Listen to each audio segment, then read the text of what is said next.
여러분, 오늘날 세상의 소망은 무엇일까요? 하나님은 왜 세상을 아직도 남겨두시고 불로 심판하지 않으셨을까요? 그것은 바로 세상에 주의 몸된 교회가 있기 때문입니다. 하나님은 교회가 제사장 나라가 되어서 하나님의 뜻을 드러내고 만방을 주께 돌아오게 하기에 원하십니다. 세상의 유일한 피난처가 교회가 됩니다. 마찬가지입니다. 하나님이 모압에 대해서 심판의 메시지를 전하셨지만 그럼에도 불구하고 모압의 유일한 소망은 모압이 구원을 받을 수 있는 방법은 유다와 예루살렘에 있었습니다. 유다 지역에는 다윗의 장막이 있었습니다. 다윗의 장막은 메시아 왕권이 있는 곳입니다. 이방인의 회심과 구원을 바라보게 합니다. 이방인일지라도 다윗의 장막에 들어오게 되면 구원을 받게 됩니다. 메시아 왕권에 복종하면 심판을 면하고 구원받게 됩니다. 가만히 생각해 보면 구약 시대에도 유대인들만 구원받는 것은 아니었습니다. 많은 이방인들이 여호와 하나님을 믿었고 다윗의 장막에 머물기를 원했습니다. 생각해 보십시오. 다윗의 신복이었던 우리아도 헷 사람이었습니다. 헷은 히타이트이죠. 완전히 이방 사람입니다. 그럼에도 불구하고 다윗의 장막에 거했고 하나님을 의지했습니다. 예수님의 족보를 살펴보면 많은 이방 여인도 등장합니다. 다윗의 자손 예수 그리스도의 족보에 많은 이방인들이 하나님을 믿었습니다. 하나님은 이스라엘 민족을 택하셨지만 이스라엘 민족으로 시작해서 모든 열방에 대한 구원 계획을 가지고 계셨습니다. 하나님은 모압 역시 하나님께로 돌아오기를 원하셨습니다. 그리고 이스라엘 민족을 따라가기를, 그리고 다윗의 장막 안에 거하기를 바라셨습니다. 그런데 모압이 이 기회를 거절한 것입니다. 어제 살폈던 15장에는 모압 족속에게 임할 철저한 심판이 나와 있다면 16장은 모압 족속이 피할 길, 거절했던 그 은혜에 대해서도 말씀하고 있습니다. 하나님께서 모압 족속이 살 길을 보여주셨습니다. 그 길은 다윗 왕권을 상징하는 시온에 거하는 것, 시온에 복종하는 것입니다. 그런데 이들이 끝까지 경고를 무시했습니다. 하나님의 권고도 무시했습니다. 교만한 모압은 하나님의 징벌을 피하지 못했습니다. 이는 유다에 대한 강력한 심판의 메시지가 되기도 합니다. 왜냐하면 모압의 피난처가 되어야 할 유다 왕국이 오히려 더 세상을 피난처로 삼고 또 악을 행했기 때문입니다. 오늘 이 말씀을 통해서 우리가 불신 세상에 대해서 어떤 존재이고 어떻게 해야 하고 어떻게 살아가야 하는지 교훈 얻기를 원합니다. 첫 번째, 1에서 5절에는 모압 족속이 심판을 피할 유일한 길에 대해서 설명하고 있습니다. 1절 말씀입니다. 너희는 이 땅 통치자에게 어린 양들을 들이되 셀라에서부터 광야를 지나 딸 시온산으로 보낼지니라. 1절은 하나님께서 선지자를 통해서 모압에게 하시는 말씀입니다. 유다를 피난처로 삼아 그들에게 조공을 바치라, 그들에게 복종하라 라는 것이 그 내용입니다. 세상 나라인 모압이 시온을 섬길 때, 교회로 돌아올 때 소망이 있습니다. 시온산은 예루살렘을 뜻합니다. 그리고 성전이 있는 곳입니다. 또한 성전은 하나님의 보좌이고 하나님께서 자기 백성을 만나시는 곳이기도 합니다. 모압이 항복하고 다윗의 장막에 편입되었을 때에 모압에도 구원의 은혜가 있을 것입니다. 2절입니다. 모압의 딸들은 아르논 나루에서 떠다니는 새 같고 보금자리에서 흩어진 새 새끼 같을 것이라. 2절에 모압의 딸들은 단순히 여자들만 의미하는 것이 아닙니다. 예루살렘 주민들을 가리켜서 시온의 딸들이라고 표현했듯이 모압의 딸들은 모압 백성들을 의미하는 단어입니다. 2절은 모압 사람들의 위태로운 처지를 말하고 있습니다. 보금자리 없는 새 새끼처럼 이들이 피난처가 없다고 했습니다. 저는 그저께 밤에도 이 새 새끼들을 보았습니다.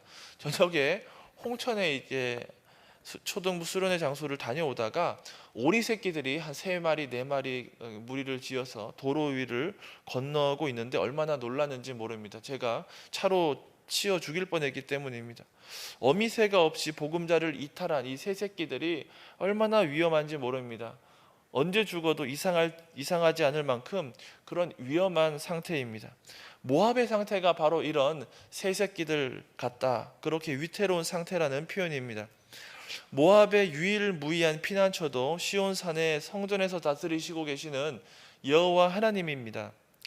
2절에서는 이 예언이 느긋한 초대장의 목소리가 아니라, 느긋한 여유가 있는 것이 아니라 급박한 권고임을 보여줍니다. 모압이 임박한 위협 속에 놓여 있다는 것을 표현합니다. 유다 왕국은 어떻게 해야 했을까요? 유다는 모압의 피난처가 될 자세를 취했어야 했습니다.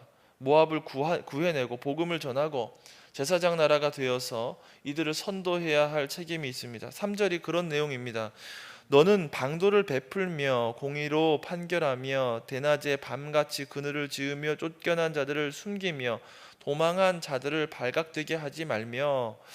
3절에 이 너라고 하는 말은 예루살렘을 가리킵니다. 하나님께서 예루살렘에게 모압의 피난처가 되라는 명령을 하셨습니다. 4절도 이러한 흐름이 이어집니다. 그 의미를 살려서 의역하면 이와 같습니다. 4절, 나의 쫓겨난 자들 모압이 너와 함께 있게 하되 너는 멸절하는 자 앞에서 그들에게 피할 곳이 되라. 5절입니다. 다윗의 장막에 인자함으로 왕위가 굳게 설 것이요 그 위에 앉을 자는 충실함으로 판결하며 정의를 구하며 공의를 신속히 행하리라. 5절에 나오는 다윗의 장막은 두 가지 큰 의미가 있습니다. 첫 번째는 메시아 왕권입니다. 다윗의 장막은 메시아 기름 부음 받을 자의 왕권이 있는 곳을 의미합니다. 두 번째는 정의와 공의가 실행되는 곳입니다. 메시아 통치에는 정의와 공의가 있습니다. 우리말로 번역하면 이 정의라는 단어, 공의라는 단어가 비슷하게 들립니다. 그런데 히브리어에서는 이 의미가 구별됩니다. 정의라고 하면 히브리어 미슈파트입니다. 법정적인 의미입니다. 재판에서 판결할 때 이 단어를 씁니다. 그리고 공의라고 번역된 히브리어는 차데크라는 단어입니다. 그런데 이 차데크는 실천적인 의입니다. 올바르고 정직한 길을 걸어가는 그 실천적인 의를 의미합니다. 그래서 정의와 공의를 우리에게 적용하면 이 칭의와 성화로 볼 수 있습니다. 모압에게 있어서도 예외가 아닙니다. 하나님의 정의와 공의 안으로 들어와야만 했습니다. 하나님의 나라는 정의와 공의가 있는 곳입니다. 온 우주 만물을 하나님이 지으셨기 때문에 모든 사람들이 하나님의 정의와 공의로 들어와야 했습니다. 복음을 듣고 반응해야 했습니다. 하나님께서는 메시아 왕국으로 이방 나라였던 모압 역시도 초대했습니다. 이 초대에 응답해서 메시아 공의로운 왕권에 복종하는 길이 모압의 유일한 살 길이었습니다. 그런데 다윗의 장막이라고 했을 때 암시하는 점도 있습니다. 이 다윗의 장막에는 이방인에 대한 비전이 있습니다. 이방인의 구원과 봉사의 의미도 있습니다. 다윗이 예루살렘을 정복한 후에 언약궤를 수레에 싣고 옮기다가 우사가 죽자 언약궤가 석 달 동안 가뎃 사람 오벳 에돔의 집에 머물게 됩니다. 그때 여호와께서 오벳 에돔의 집에 큰 복을 내리셨습니다. 오벳 에돔은 에돔의 종이라는 뜻입니다. 그리고 가드는 블레셋의 도시입니다. 그러니까 오벳 에돔은 이방을 말합니다. 언약궤를 예루살렘으로 옮긴 후에 이방인 오벳 에돔은 레위 지파와 동등한 반열에 서서 다윗의 장막의 봉사자가 됩니다. 동시에 찬양으로 봉사하게 됩니다. 역대상 15장 16장에 보면 이 오벳 에돔이라는 인명이 4번이나 언급되었습니다. 오벳 에돔뿐만 아니라 그의 아들들과 자손 대대로 여호와의 곳간 금은 보화를 지키는 봉사를 하게 되었다고 역대상에서 기록하고 있습니다. 그런데 이것이 끝이 아닙니다. 북왕국 이스라엘에서 활동했던 아모스가 장차 퇴락했던 다윗의 장막이 다시 세워지면 에돔의 남은 자들이나 만국이 다시 하나님께로 돌아오게 될 것을 예언했습니다. 아모스 9장 11절 12절에 이렇게 기록합니다. 그날에 내가 다윗의 무너진 장막을 일으키고 그것들의 틈을 막으며 그 허물어진 것을 일으켜서 옛적과 같이 세우고 그들이 에돔의 남은 자와 내 이름으로 일컫는 만국을 기업으로 얻게 하리라. 이 일을 행하시는 여호와의 말씀이니라. 아모스의 활동 시기는 이사야보다 조금 앞서 있습니다. 놀라운 사실이 있습니다. 아모스의 예언이 몇백 년 후에 신약에서 성취된다라는 말입니다. 신약 최초의 공교회 회의에 결정적인 영향을 미쳤습니다. 사도행전 15장에 보면 예루살렘 총회가 기록되어 있습니다. 예루살렘 교회에 사도들과 장로들이 총대로 모여서 이방의 신자들에게도 할례를 베풀어야 한다는 결정을 할례를 행해야 하는지 논의했습니다. 그리고 할례를 베풀 필요 없이 주의해야 할 것을 결정했습니다. 이때 마지막 발언을 한 사람이 예수님의 동생이었던 야고보입니다. 분위기를 살펴보면 이 야고보가 마치 총회장 같습니다. 야고보는 아모스의 다윗의 장막을 인용했습니다. 그래서 하나님께서 이방인들에게 유대인들과 마찬가지였던 신분과 특권을 주셨다고 묘사했습니다. 야고보의 말을 제가 한번 읽어보겠습니다. 선지자들의 말씀이 이와 일치하도다. 기록된 바 이후에 내가 돌아와서 다윗의 무너진 장막을 지으며 또 그 허물어진 것을 다시 지어 일으키리니 이는 그 남은 사람들과 내 이름으로 일컬음을 받는 모든 이방인들로 주를 찾게 하려 함이라. 그 결과 사도들과 장로들이 이방인들에게 할례를 주지 않는 것이 하나님의 뜻이다. 유대인과 이방인이 모두가 주 안에서 하나가 되었다라는 것을 확인하게 되었습니다. 이사야가 이방 모압에게 다윗의 장막을 언급했습니다. 이것은 우연이 아닙니다. 다윗의 장막이라고 표현했을 때에 이방인의 회심, 구원, 나아가서 이방인들이 이스라엘과 다를 바 없이 한 몸이 될 것이다 하는 점을 의미합니다. 그것을 내다보고 있습니다. 다윗의 장막이 그런 선교적인 비전을 가지고 있습니다. 얼마나 좋은 소식입니까? 하나님의 심판이 있지만 여전히 하나님의 구원의 메시지가 함께 등장했습니다. 그래서 교회가 역시 세상의 소망이고 세상의 피난처가 됩니다. 메시아 왕권과 복음이 있는 곳입니다. 이곳에 이방인의 회심과 구원이 있습니다. 모압에게 주셨던 이 복음이 제사장 나라로 부르심을 받은 유다 백성들에게 경고도 되었습니다. 교회가 교회답지 않으면 제사장 나라의 기능을 상실할 것입니다. 교회가 그리스도의 복음 위에 서 있지 않으면 세상을 구원하는 이 사명을 다하지 못하게 됩니다. 이어서 16절에서 14절에 모압 족속이 선택한 길이 등장합니다. 이런 놀라운 구원 소식에 대해서 모압이 어떻게 반응했을까요? 모압은 이 복음을 듣지 않고 스스로 걷어차버리고 거부했습니다. 그들이 매우 교만했기 때문입니다. 6절 말씀입니다. 우리가 모압의 교만을 들었나니 심히 교만하도다. 그가 거만하며 교만하며 분노함도 들었거니와 그의 자랑이 헛되도다. 하나님께서는 교만한 자를 물리치시고 겸손한 자에게는 은혜를 베푸시는 분입니다. 모압은 자신의 교만으로 구원의 은혜를 걷어차버렸습니다. 하나님께서 제시하시는 길 대신에 자기가 보기에 좋은 길을 택했습니다. 그 결과는 매우 처참했습니다. 모압의 온 땅이 황무지가 됩니다. 희락과 기쁨이 다 사라졌습니다. 자기들의 신을 따라서 기도했지만 그들의 신들이 대답이 없다고 했습니다. 헛된 종교적 열심과 어리석은 헌신이 가득했습니다. 그래서 선지자가 모압이 모압을 위하여 통곡할 것이다 그렇게 예언했습니다. 선지자도 모압의 미래를 보고 울었습니다. 9절 말씀에 보니까 그러므로 내가 야셀의 울음처럼 신마의 포도나무를 위하여 울리라 라고 했습니다. 13절 14절 말씀입니다. 이는 여호와께서 오래전부터 모압을 들어 하신 말씀이거니와 이제 여호와께서 말씀하여 이르시되 품꾼의 정한 해와 같이 3년 내에 모압의 영화와 그 큰 무리가 능욕을 당할지라 그 남은 수가 심히 적어 보잘것없이 되리라 했습니다. 여호와의 마지막 선언입니다. 여호와 하나님께서는 노하기를 더디하시지만 오래 참으셨지만 오래전부터 모압을 들어 말씀하셨습니다. 심판의 날이 정해졌고 지체하지 않으실 것이라고 했습니다.